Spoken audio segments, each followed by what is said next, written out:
So today I want to share with you about our Star Spangled story and what our experience has been with it thus far. Our Star Spangled story comes with a part 1 and a part 2 textbook. So this is the thickness of the textbook, and basically you have 15 units in the first book and 15 units in the second book to make a total of 30 units. With that said, this curriculum is designed to take 1 year to complete, doing 3 lessons or 1 unit per week. As I go through the pros and cons, I'll get more into what each unit has or what each lesson has in it, so you can get a real feel of if this is going to be a good fit for you and your child or children. The next thing that this comes with is a student workbook. The student workbook is the only part of this curriculum that's consumable, which means that you would have to buy a copy for each child that you use it with. Just to say right off the bat, that is a pro of this, and I'll show you kind of what a price breakdown looks like later on with that being the case. It also comes with this Rhythms and Rhymes book, which also has online access to recordings of the songs. It comes with a Star Spangled timeline, an answer key and literature guide, which I do not have with me at this moment, but the literature guide goes with these books that come with it as well. This specific curriculum comes with these 8 titles that align with the themes in various chapters. The titles that it comes with are Farmer Boy, Mountain Born, Katie, Tolliver's Secret, Emily's Runaway Imagination, Benjamin West and His Cat Grimalkin, Freedom Crossing, and The Year of Miss Agnes. The first pro of Star Spangled Story is that it doesn't need a separate teacher's manual for you to know what to do and how to teach your child. Everything that you and your child need to know in order to follow along with this curriculum is already embedded into each lesson in the main textbook. As a result, this saves you time in preparation and actual instruction time, and it also prevents a lot of confusion that sometimes comes from trying to maneuver between a teacher's manual and the student work. Now you might be saying, but Alma, you showed me a whole lot of books there. How do I know when to use what? Well, here's the answer to that question. Each lesson has a couple of pages of reading and a lot of really beautiful illustrations, as you can see here in this text. But when you get to the end of the lesson, what you find is a section that's titled Lesson Activities, Review Questions, and Hands-on Ideas. And right here you have all the instructions that you need to tell you what book to look at when. For example, here it tells you to use the student workbook to complete the lesson 5 page and what literature to be reading for units 1 through 4, Benjamin West and His Cat Grimalkin. So it doesn't say the specific chapters that the child has to read, but you could lay that out with them or let them read it at their own pace. It really depends on how you're going to use it, or if you're going to do it as a read aloud where you read it together. That also might shift the pace at which you take it and how you handle that material. Now on this lesson, it says to look at the timeline. It tells what page to look at and observe, and then Rhythms and Rhymes and which page and song to be looking at. The Rhythms and Rhymes book also tells you the instructions for where to find the songs online. Now these lesson activities are optional. They're for you to choose from, so you could choose to do none of them, to do all of them, or somewhere in between. It did not feel like too much to have my child do all of those pieces. And honestly, we found these extra pieces to be very enriching, engaging, and enjoyable. However, you're the one who needs to gauge what your child can handle and what's going to work best for you and your family and the dynamic that you use. And I'm going to get a little bit more into that a little bit later. The review questions, it has some questions. If you're doing this together as a family unit, here are questions that you can talk about. Another pro about this material, especially compared to so many curriculums out there, is that it is not specific to only one grade level. This is not just a 3rd grade level material. This is a curriculum that you can adjust depending on your family and your needs to use for 1st through 4th grade. And as a result of that, you can use it for multiple age levels simultaneously. So let's say that you have 2 children, a 1st grader and a 3rd grader. What might you do with that? Well, it might become a family curriculum that you guys do together, where you sit on the couch or somewhere comfortable and you go through and read the chapter or the lesson together that day. And then decide on which lesson activities at the end of the chapter that you're going to do together, and talk about the review questions, and then decide if one of the hands-on history ideas will be done or not. Along with this idea of it being designed for grades 1 to 4, the student workbook is very simply formatted so that you can adjust it for the age of your child. For example, here we have Lesson 13. Lesson 13 is a page where they're going to color and be able to think about what they learned about in that unit. So this one, the example is Paul Revere riding through Massachusetts, warning Minutemen, the British are coming. And there are many pages like this, and this is the one thing that they do for that lesson. Here's another example. Here there's another coloring page, but then this is another type of lesson assignment that you will frequently find in this workbook. And it gives the option to either do a drawing type assignment or a writing one. So for example, this one says, imagine that you work in a factory at Lowell. Draw pictures to show your family what you like to do when you're not working. Or imagine you work in a factory at Lowell. Write a letter home to your family. Either the child can choose or you can choose for them and say, hey, you know what? In your case, I want you to write about this. But I think that typically there's going to be so many opportunities for them to write in school and in other subjects. It really depends on how you handle it. I'll tell you a little bit more about how we personally handled it at the end of this video. And a final type page, every 3 lessons, this is what you're going to find. You're going to find a unit review. And so it's going to usually have some questions or maybe a matching assignment where they review and think about what they learned in that unit. With a first grader, perhaps you're going to be reading them the questions depending on how well they're reading already and comprehending. And depending on where they are at with their writing, maybe you will decide to listen to them, have them share their answer, and then you write it in for them. It really depends on the level of capability of your child. There can be very different profiles of a child of the same age. And we as homeschoolers know that better than anyone, and we want to be able to take that into account. And so that is another pro of this material, is it gives you the flexibility to be able to adjust to the needs of your child or children. So like I just mentioned, you could use this as a family if you have multiple age levels. And even though it is 1st through 4th grade, if you had a child in 1st, 3rd, and 5th grade, you could also use it with that 5th grade child so that you could do it as a family unit, all 3 children together, and simplify your life while still adjusting to the needs of the 5th grader, the 3rd grader, and the 1st grader. Something that I really appreciate about this material is that it really does give you a feel for the history and an appreciation for it. So I don't feel that a 5th grader is going to lose out just because they're doing this with their 3rd and 1st grade sibling. The material is meaty enough for them to really get a lot of fruit out of it. However, the curriculum can also be done independently by 3rd or 4th grade children, if that's a better fit for your family situation. And that's what we did, as my son was still too young when I chose to have my daughter use this material in 3rd grade. On the other hand, the 3 of us have been going through Our 50 States, which is another material by Notgrass History.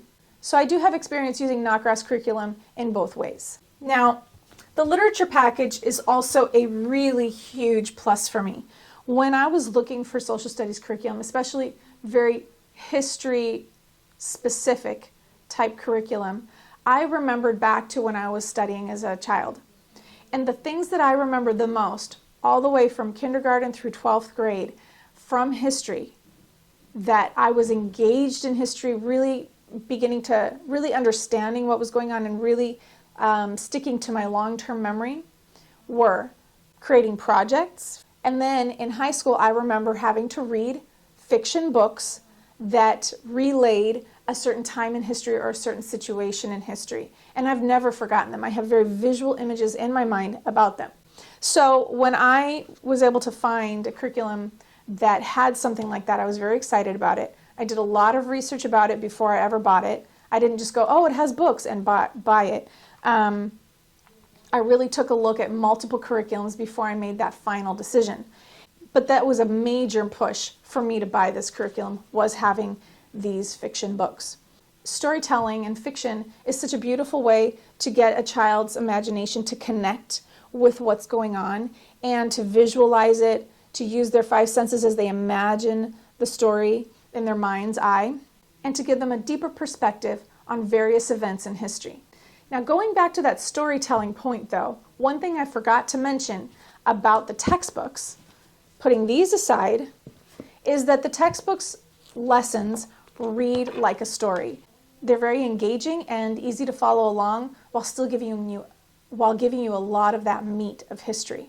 Another way that this text that reads as a story engages the child is through a lot of mini biographies that are very interesting. So this unit, for example, starts out sharing about Alexander Graham Bell and how he invented the first telephone. But then in the very next lesson, it connects him to Helen Keller, who met him as a very young child when her father was still trying to find a solution to help her learn how to communicate and understand the world around her as a blind and deaf person. And through the chapter, it tells such an interesting story about this wonderful person in history while connecting her back to Alexander Graham Bell again at the end, as they maintained a beautiful relationship throughout her life. And then in the same unit, as they go on to talk about immigrants coming to the United States, sharing the experience of what they would go through and why they would come to the United States, learning about Ellis Island and the Statue of Liberty, for example, they go on and tell about a specific person, another mini biography about a woman named Annie. Now, the other feature that I mentioned remembering from childhood was projects. So this curriculum has the option, not the requirement, but the option of doing lots of different hands-on activities as well as end-of-unit projects. For example, in this unit, there's a Statue of Liberty bookmark that the children can create. All of the units have this end-of-unit type project, but they're kept simple. They're not overextended, kind of crazy, because again, we have a lot of things going on. And if you ask me, I prefer that my child can go and look at this and say, okay, I can do that, and they can do it independently. Or they can say, I need these materials. We'll go buy the materials, and they really work on it almost completely independently. This fosters in the child confidence, and it frees me up to go and work with my younger child in things that they're still trying to figure out how to do as they learn. So another pro, as we look at this material, is that it cohesively connects the dots of American history from before Columbus all the way through to 2017. And then it concludes the entire curriculum very beautifully in the last two lessons by showing students how they are part of history and are making history every day. This curriculum is also written from a biblical worldview, so whether it's through the true story lives of the biographies that it shares, or through some connection to how we see the world through God's eyes at the end, and connecting that with Scripture, as this does here, you see the strand of God's Word and how faithful He is throughout the entire curriculum. It's not an overdone aspect, but it is an important and well done thread throughout. Now, I just realized that I haven't shown you the inside of the timeline book or the rhythms and rhymes book, so I want to show you that just for a moment before I continue to the other pros so that you get a real feel of what this curriculum looks like. This is one example of the timeline. So here, if they are told to go to this page, they're going to see the year at the bottom and then the different events which are connected to actual photographs from the textbook and a little explanation of what each image is. They are also able to see in this example for that when each state became part of the United States, to see that it wasn't just always like it is today. And the final book, Star Spangled Rhythms and Rhymes. Each page has a song or a poem, and then it tells which track on the online website you need to go to be able to hear that track sung or spoken. All right, so back to the pros. Like I mentioned before, the only book that is actually a consumable book that can't be used by multiple children is the student workbook. Now, the student workbook in itself is $12. So if you have 3 children that you're going to be using this with at the same time, or maybe in various years, that's going to be a total of $36 for the consumable part. However, the rest of the curriculum, it really depends on how you plan to use the curriculum. The price to buy this entire material, the entire bundle, is $150 on the Notgrass history website. However, if you remove the literature package, maybe you already have some of these chapter books. so you could fill in the chapter books that you don't have by buying them elsewhere. Or perhaps you're just not going to use that piece of the curriculum. The price is $95. The literature package on the Notgrass history site is $55. On the screen is a breakdown of if you bought the entire bundle or if you bought it without the literature package, whether you're buying and you're going to use it for 2 children, 3 children, and 4 children. Now what you're going to see here is that the first dollar amount is the price of the package divided by that number of kids. And then the second number is the number of student workbooks that you would have to buy additionally for the extra children, remembering that the student workbook is $12 per book. So if you buy the entire bundle, as you see here on the right, the bundle would be $87 per child if you were buying it for 2 children, and $74 per child if you were buying it for a family of 3 children or 4 children. That's with the bundle. And without the literature package, you would be paying $60 per child if you have 2 children, and $56 for 3 children, and $60 per child in a family of 4 children. So there you can see how the numbers stack up. So that's a pro.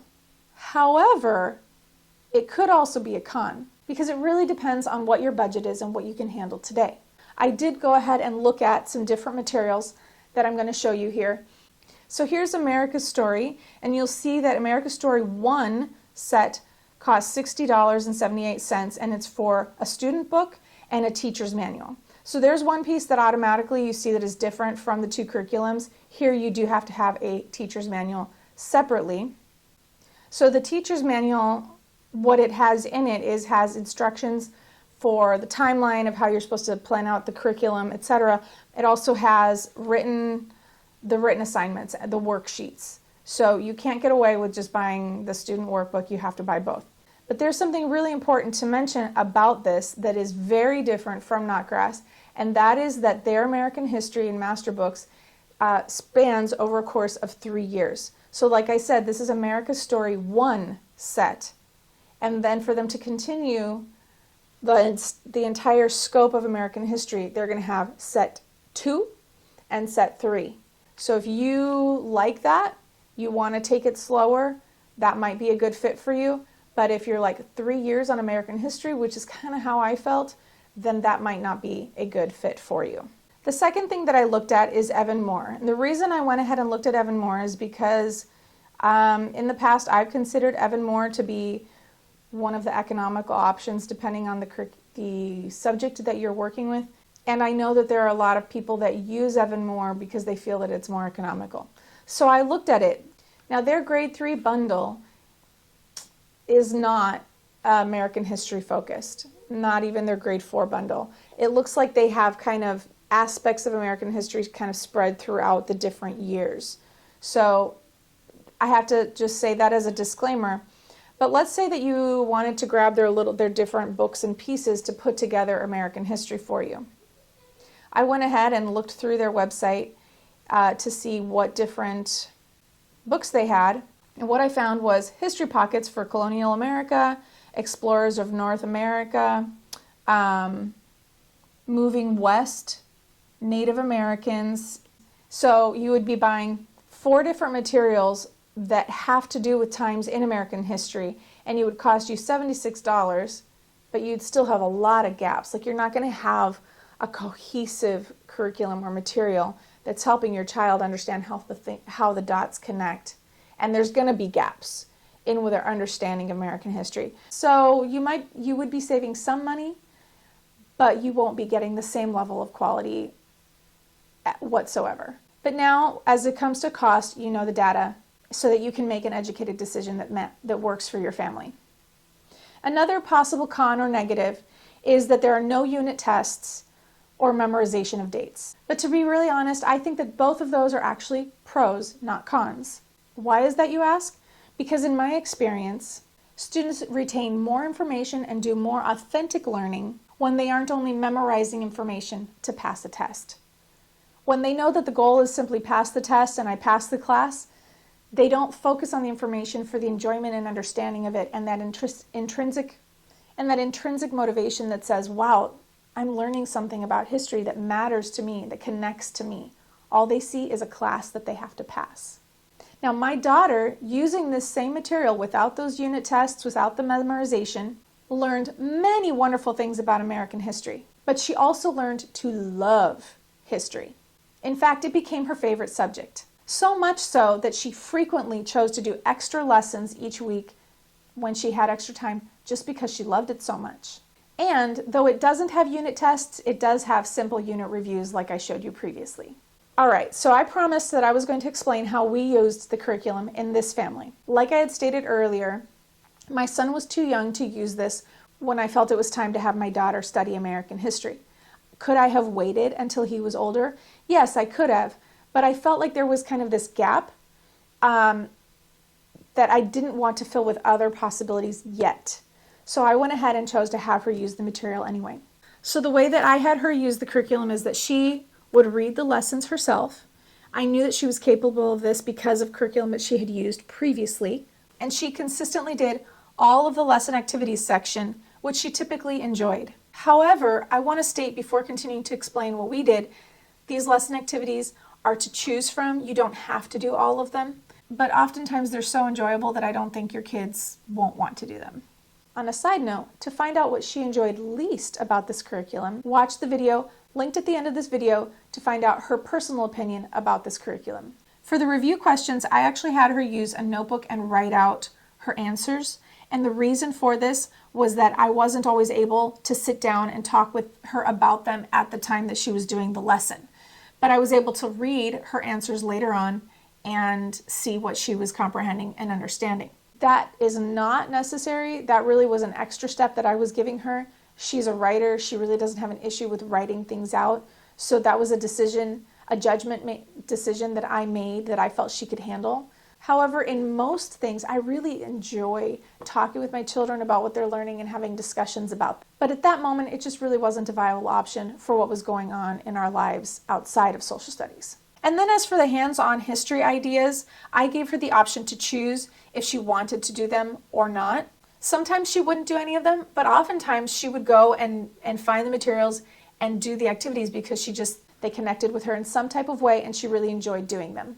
I also did not require her to do the end of unit projects. She could if she wanted to, but I didn't require them. The truth of the matter is that so far we've really enjoyed it with our family, and I really look forward to having my son use it in the future, and I think that he will glean a lot of wonderful things from it as well. What do you think about it? Do you think that you would use it for your family? Do you have questions about it or concerns about it? Please let me know in the comments and I would love to get back to you.